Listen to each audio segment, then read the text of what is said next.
इस तरह से इस इलेक्ट्रॉन ने यार हमें इतना डरा के रखा हुआ है ना, मतलब कई बार समझ में नहीं आता ये कहना चाह रहा है मैं पार्टिकल हूं, मैं वेव हूं, है क्या तू भाई, मुझे डरा मत। अब डरना बंद हो जाएगा इस इलेक्ट्रॉन के साथ।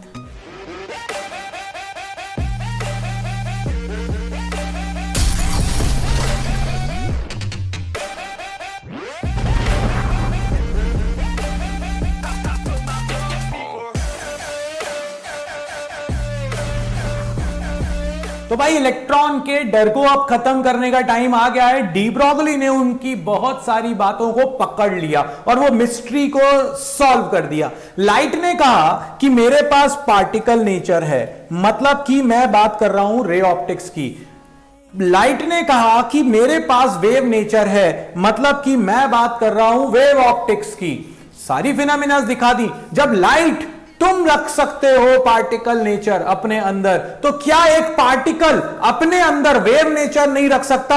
इसी सोच के साथ आगे बढ़े डी ब्रॉगली, और डी ब्रॉगली ने यह बताया हमको कि अगर कोई स्मॉल पार्टिकल लाइक इलेक्ट्रॉन बहुत फास्ट मूविंग हो तो वो अपने में एक वेव एसोसिएट करता है। और यहां से बोहर की जो एंगुलर मोमेंटम वाला जो मिस्ट्री थी ना, वो भी सॉल्व हुई थी कि NH/2π क्यों बोलते हैं एंगुलर मोमेंटम को, वो डी ब्रॉगली के हाइपोथेसिस से ही निकल कर आया था। वो हम बात करेंगे, बट मिस्ट्री है। हम कहते हैं ना हमारे से पॉजिटिव वेव्स निकलनी चाहिए। तुम वीडियोस देखते हो और तुम लोग बोलते हो बाबा जी एनर्जी आ जाती है, क्यों? क्योंकि भाई हम पॉजिटिव एनर्जी से भरे हुए हैं। अगर मैं वो एमिट कर रहा हूं, इर्रिस्पेक्टिव कि कैमरा है तुम्हारे सामने या क्या है, मेरे शब्दों से तुम्हारा काम हो जाता है दोस्तों, है ना। तो इसीलिए ये जो वेव्स है ना, मैं अगर मूव करूंगा तो मुझसे भी एसोसिएटेड एक वेव होगी, मगर उसकी फ्रीक्वेंसी इतनी हाई होती कि डिटेक्ट नहीं हो सकती। तो डिटेक्ट किसकी होगी? तो स्मॉल पार्टिकल्स लाइक इलेक्ट्रॉन जब बहुत फास्ट मूविंग हो, मतलब comparative to speed of light हो,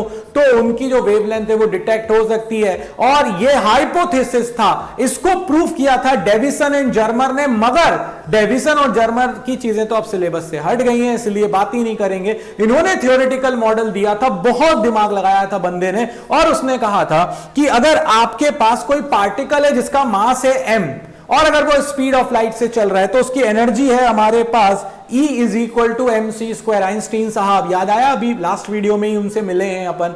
इसके बाद प्लैंक ने कहा था कि लाइट ट्रेवल करती है बंडल्स के फॉर्म में, और उन बंडल्स को हम बोलते हैं फोटोन। तो ये जो फोटोन आ रहे हैं, इन फोटॉन्स की एनर्जी कैसे दूं? तो उन्होंने कहा अगर उसकी फ्रीक्वेंसी है वेव की न्यू, तो एनर्जी होगी E = hν। अब एक बोल रहा है आपसे कि अगर वेव है तो उसकी एनर्जी E = hν है। एक इक्वेशन बोल रही है अगर मास है m और स्पीड ऑफ लाइट से ट्रेवल कर रहा है तो एनर्जी मास जो इक्विवेलेंस रिलेशन है वो कहता है E = mc²। और अगर मैं दोनों हूं, मैं वेव हूं, मैं पार्टिकल हूं मगर मेरे साथ एक वेव एसोसिएटेड है, तो इसका मतलब है कि दोनों एनर्जीज इक्वल होनी चाहिए।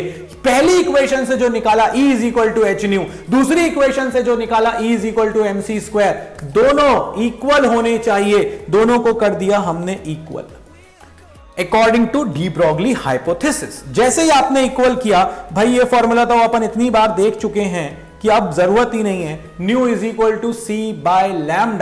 अगर अपन देखें तो फ्रीक्वेंसी को c/λ लिख सकते हैं। मैंने यहां पर इस फॉर्मूले को रख दिया।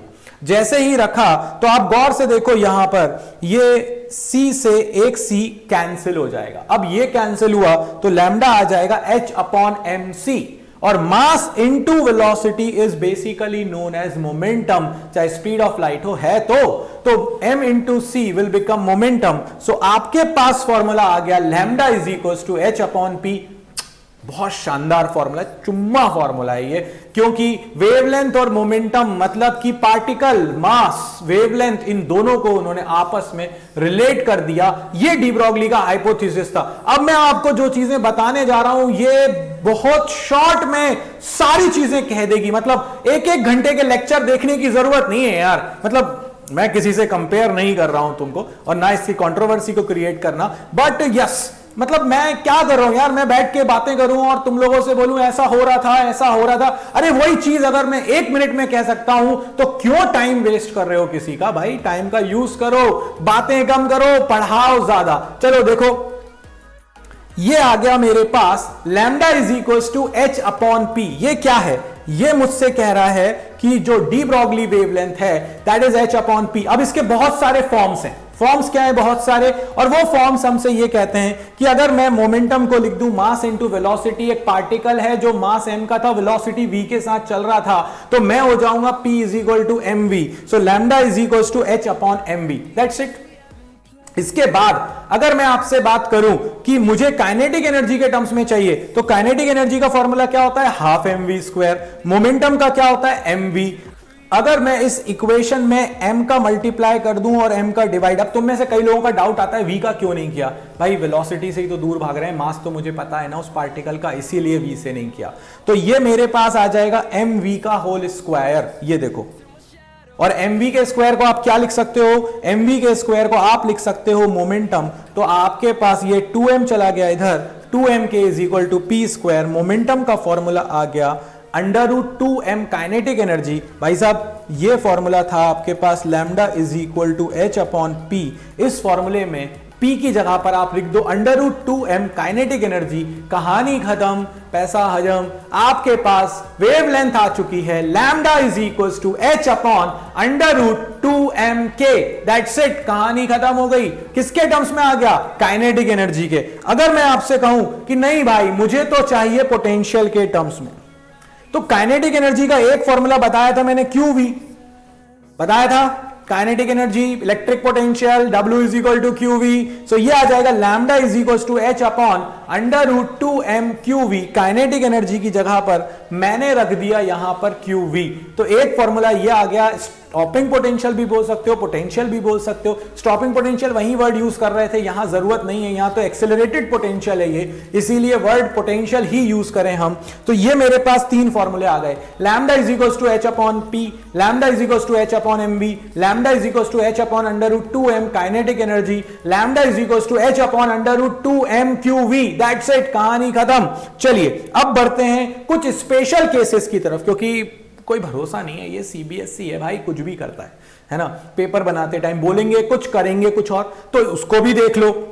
अगर मैं आपसे कहूं कि temperature of the gas T है, तो जो अपने पास काइनेटिक एनर्जी होती है वो 11th वाले पुराने पाप निकल कर आ रहे हैं सामने। टेंशन मत लेना, ज्यादा चांसेस नहीं बनते, बट फिर भी सब कुछ कवर करना है, इसीलिए अपन कवर कर रहे हैं। So kinetic energy is 3/2 kT। वो होती है मीन, अगर नंबर ऑफ मॉलिक्यूल्स n हो तो n का मल्टीप्लाई, तो ये आ गई। और काइनेटिक एनर्जी का ये फॉर्मूला ऊपर वाले फॉर्मूले में रख दो। आपके पास ये मैंने काइनेटिक एनर्जी की वैल्यू रख दी h upon under root 2m। Kinetic energy 3/2 n kT। 2 से 2 कैंसिल, ये आ गया आपके पास lambda is equal to h upon under root 3m n k t।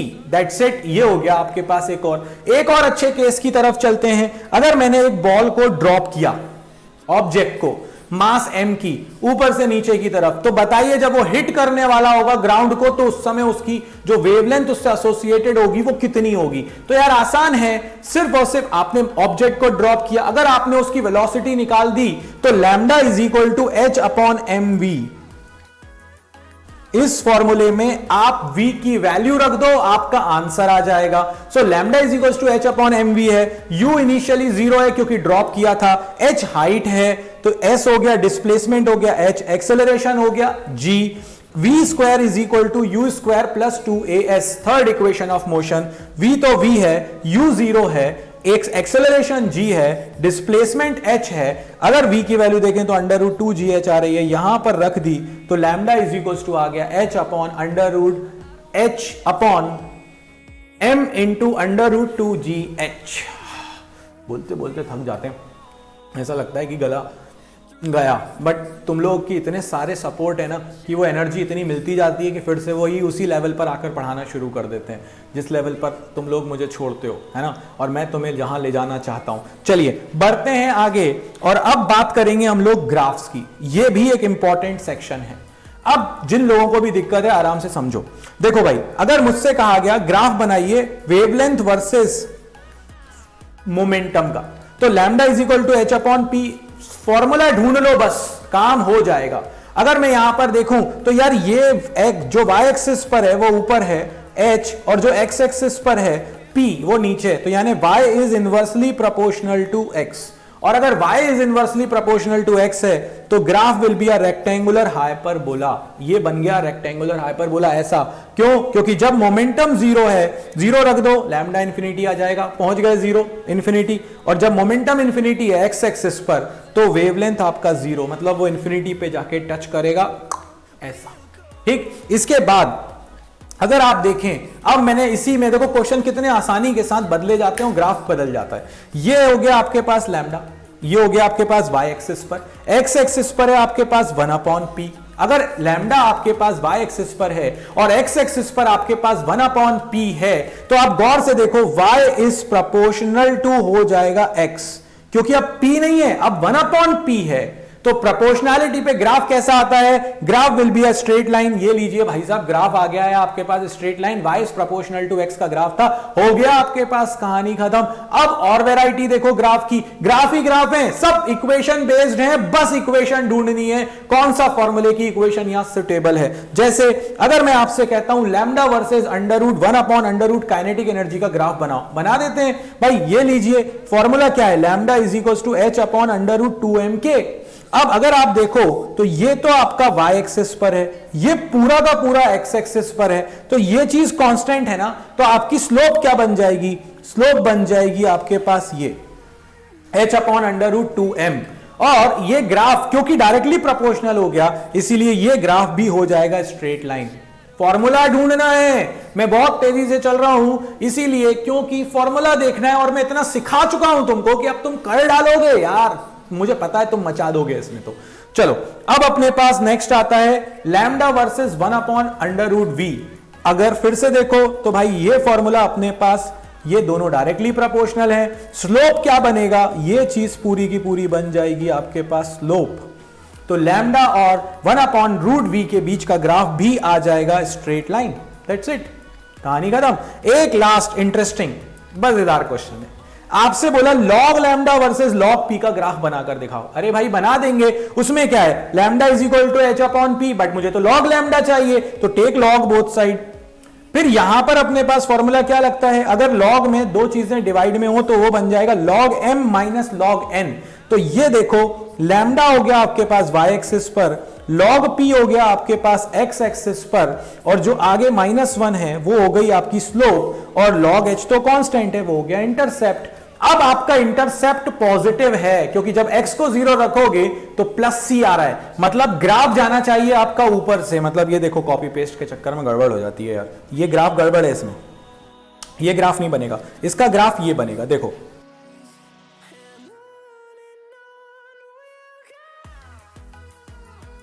तो इसका ग्राफ बनेगा ये, देखो y एक्सिस पर आपके पास क्या है, log लैम्डा, x एक्सिस पर क्या है, log p, और ये जो log h है ये तो कांस्टेंट है, तो ये बन गया आपके पास इंटरसेप्ट, और ये पॉजिटिव है इसीलिए ग्राफ में ऊपर से स्टार्ट हो रहा है। और जो p के साथ जो x एक्सिस पर है उसके साथ माइनस आ रहा है, मतलब कि माइनस की स्लोप है, मतलब नीचे जाएगा, और स्लोप की जगह पर कुछ नहीं लिखा, आगे उसके -1 है, तो स्लोप हो गई आपके पास -1, and this is the perfect graph for log lambda versus log p। तो यहां पर एक ड्युअलिटी को हमने खत्म कर दिया है। अब हमें पता है कि हम बहुत स्ट्रांग हो चुके हैं इस मामले में। ये चैप्टर के जो 4 वीडियोस हैं, अगर तुम ये देख लेते हो, कोई तुमसे इस चैप्टर के नंबर नहीं छीन सकता दोस्तों। सिर्फ न्यूमेरिकल की थोड़ी सी प्रैक्टिस कर लेंगे तो अपन और जबरदस्त तरीके से मचा देंगे। तो इस वीडियो में बाबा जी की तरफ से इतना ही। लाइक शेयर सब्सक्राइब करना बिल्कुल मत भूलना। आ जाओ इंस्टा पर बाबा का गैंग, व्हाट्सएप पर स्टेटस डालो, आपके फेसबुक अकाउंट पर फोटोज डालो, भाई बताओ सबको कि यहां पर कोई है जो बहुत कम में बहुत ज्यादा दे रहा है। तो आ जाओ, पढ़ते हैं, बढ़ते हैं, मचाते हैं। इस वीडियो में इतना ही। जय हो।